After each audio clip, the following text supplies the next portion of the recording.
Experience Karen Hunter in a completely different way. Karen Hunter is awesome. The podcast. If you like me on SiriusXM Urban View Channel 126, you're gonna love me in Karen Hunter is Awesome. Hey, this is Karen Hunter, host of the Karen Hunter Show on SiriusXM's Urban View. Karen Hunter is Awesome is an actual podcast to bring heat and energy and knowledge and power, a 1-2 punch that I don't think you get anyplace else. Tell the truth. Check out the podcast wherever you get your podcast. You will not be disappointed. Dr. Stacey Patton is here. We're talking about the epigenetics of beating, spanking, abusing in many ways, destroying our children. I know it sounds harsh, but Spare the Kids, sparethekids.com. Spare the Kids is her book. Why are you an expert on this? So the book is called Spare the Kids, Why Whooping Children Won't Save Black America. So my work comes out of my own childhood experience. I was adopted. First 5 years of my life, I lived in a foster home in New Jersey where no one ever put their hands on me. But when I was adopted by, this couple, they're middle class, suburban, African Americans, church going people. I was 5 years old, and this was the first time somebody ever hit me. And I was completely unsuited for that kind of parenting. It didn't feel like love. It didn't feel like protection. It made me hate her. I didn't trust her. I didn't want to be close to her, especially as an adoptee. You know, adoptees already have attachment issues and abandonment issues. So then you come into somebody's house with someone who you know is not your real parent, and they're putting their hands on you and giving you all of these justifications. Oh, the white man is going to kill you. The police will lock you up if I don't whip you. You know, the Bible says, spare the rod, spoil the child, even though that sentence is not in the Bible. All of these justifications. I never believed the lie. And so I ended up running away from home. The first time I was like 8 or 9 years old. They put me back in the house. And then I ran away again when I was 12 and ended up in the foster care system with so many other Black children who were, had been abused by their parents. So I knew as a teenager that I was going to do something with my life to try to convince our people especially to stop hitting their kids. And so I wrote a memoir about my experience, that mean old yesterday. And then what happened was years later, the Adrian Peterson case grabbed national and international headlines. You know, the football player who whipped his toddler son with switches and even lacerated his testicles. And this was controversial that he was arrested for this. And so many Black folks were defending him for this and saying, this is how I was raised. And so, I was called, on TV, radio, and other outlets to say that this is not okay. And so I was invited to write another book about this, and it was Spare the Kids. And at that time, I had just completed my doctoral degree in African American history at Rutgers University, where my focus was on African American childhood.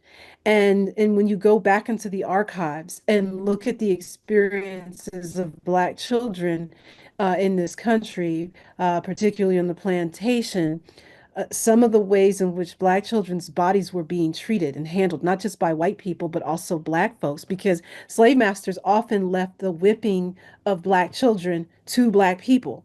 I know that may seem contrary to what we might think, but it was really, they left it up to parents and elders to whip the children, to make sure that they knew their place, to make sure that they were subservient so they could ensure, a compliant future cheap labor force. And so I started seeing parallels between the ways in which I was whipped as a child with switches, belts, extension cords, all that kind of stuff, the scarring, all of that. I'm like, I'm on a plantation here in this this suburban household. And so and I started reading the oral histories as well, people who had lived through that childhood experience on the plantation and extended into Jim Crow, where it became dangerous to be a Black child because now they were lynching. My next book, which is actually due to be turned in next month, is about the lynching of Black children. Yes, Black children, besides Emmett Till, were lynched. I'm talking teenagers, I'm talking adolescents, I'm talking toddlers, I'm talking babies. And my youngest lynching victims were 10 fetuses, 10 unborn children. And so Black people had to do what they knew best to try to preserve their children's lives. So for them, a whipping for me, at least at the end of the day, you'll be alive versus being, caught by the Klan or some other vigilante. And so we have this generational practice that, that Black people thought was saving our community, saving our children, saving our lives from whiteness, that we endorse this. So I started looking into the history, laid all of this out, but also went further back and said, look, we got to look at what pre-colonial West African cultures were doing. There is zero evidence that this type of ritualistic violence was used in pre-colonial West African cultures and as well as other indigenous cultures around the world. This is a gift of whiteness. All right. So white people were the ones beating their kids for centuries. This is why I always say whipping a Black child is the whitest thing that you can do to destroy them physiologically, intellectually, spiritually, and so forth. White people have this long history of degrading children, and they taught everybody else how to whip their children. So, beating our kids is not the way we existed in natural kinship with them. So there's the historical and the cultural roots of this. We talk about Christianity. None of those enslaved people who ended up on ships were Christians. They were Muslims or they had other, indigenous practices. We didn't speak English for at least 100 years when we got here. It was illegal for us to read and write. And so Christianity, the kind that we inherited, this is a bastardized, Western version of this, was also complicit in perpetuating this kind of violence. And so then I got into the science aspects of this. I started studying developmental psychology and neuroscience and brain development and epigenetics, all of those sorts of things. And I thought, oh my God, this is why we are in the state that we're in today. And so then we go back to talking about epigenetics. This is why this is generational. So those stress adapted patterns, which is whipping children is one of them, can be passed on. So a mother who was beaten as a child may have altered epigenetic markers that influence how her body responds to stress, how she parents her child, how she attaches to her children. And fathers are a part of this too, and how their children's genes express themselves in response to similar stressful environments. So even if a parent never lays their hands on their kid, the trauma of being whipped may echo through the way they touch, they discipline, or even how they interpret their child's, behaviors. So in communities where whipping has been normalized, particularly in Black communities, how we preach about it, how we joke about it, we write songs about it, where we proclaim that it kept us out of prison or made us into good people, those narratives.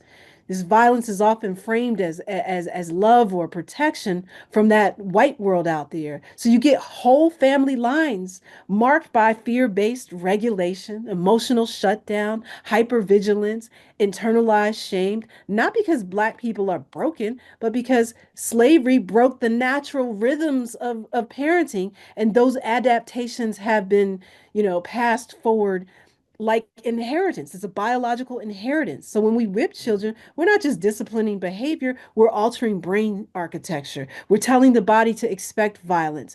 And the body responds by trying to protect itself because the brain's job is to keep the body safe. So the result is generations of people with overactive stress responses, high rates of hypertension, heart disease, anxiety, and even autoimmune conditions. That's just science. So when people say I got whooped and I turned out fine, what they're really saying is I survived it, but I carry the scars in places I haven't yet looked. And epigenetics doesn't mean we're doomed. It means healing is also generational. We can't interrupt we can interrupt the transmission, but it starts with telling the truth.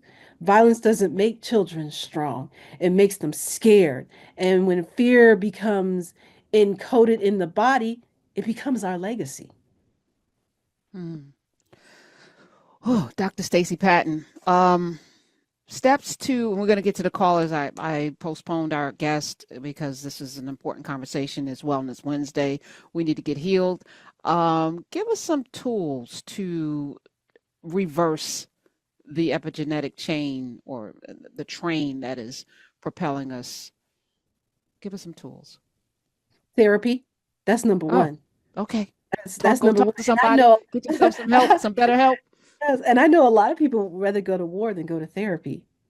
It's hard What? for folks. Yeah. And I mean, I grew up in, a community where people went to church. They prayed on it. They took it to God in prayer. You never heard people say, "Well, I was talking to my therapist," or "We were doing this new technique. We're practicing mindfulness," right? And because we as a people have been disembodied for generations. That's how we've been able to survive. And so what happens when you're disembodied, you don't pay attention to what your body is actually telling you, which are, your heart, your joints, your skin, those sorts of things. We have to reconnect with our bodies. And we need therapists in our communities. I don't know what the percentage of, Black psychologists, psychotherapists, and other Mm, clinicians are, but it's really small. And so we need, to have healing circles. We need to have yeah. these kind of conversations. What you're doing right now is healing somebody. This conversation between you and me, there is somebody listening who has always known in their body that what happened to them as a child didn't feel right, didn't feel like love, but they didn't necessarily have the language, right? There is a parent out there who has been hitting their child and they're listening to this conversation and they're like, mind blown. I can't do that. Some child is going to get a hug tonight, an apology from listening to this show. So we have to have these healing conversations to deconstruct our thinking, to decolonize our parenting. But we have to go through therapy. A lot of times people will say, well, give me some alternatives to hitting my kid. And I'm like, no, step one is therapy. I could give you all the steps, all these parenting tools. I could talk to you about brain development, which is all part of a holistic conversation. But if you can't rewire your brain and your nervous system and figure out your triggers, like, why am I hitting in the first place? Why do I think this is okay? It's not going to work. So we need to change the conversation. We need to talk about the body. We need to understand human physiology. We need to understand trauma. We need to stop lying and saying this is a Black thing. It is not Black. It is not native to us. It is not intrinsic to who we are as a people or how we have ever been in kinship with our kids. When I say beating a Black child is the whitest thing, think about 2,000 years of European history where white people were destroying their children. And I'm not being hyperbolic when I say this. And I can give you a whole bibliography of white historians and other scholarships who told us what they did to their own children. It's in their art, it's in their violent nursery rhymes, it's in all of that. These people's bodies were primed generation after generation through trauma and violence. How do you think they became so adept at being colonizers and enslavers? Their bodies were primed for this. While we were primed for survival, they were primed for colonization, conquest, domination, racism. So their trauma then became policy, right? Their trauma from their parents and grandparents got redirected and projected onto Black bodies and other people of color.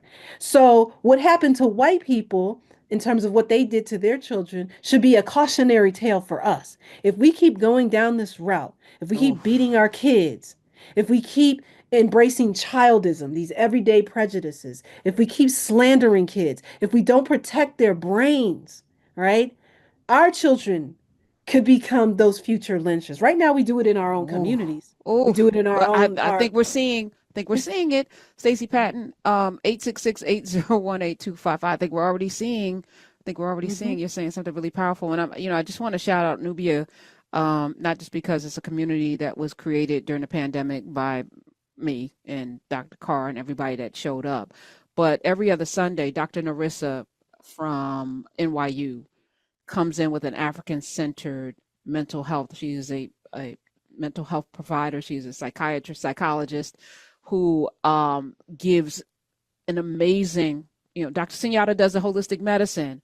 Dr. Narissa works on our healing in a way that I was in a couple of weeks ago when we were doing this tapping exercise.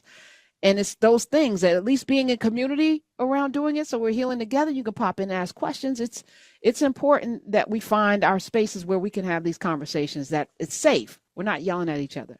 We're not arguing. Mhm. And you don't have to agree. It's okay. Mhm. It's okay.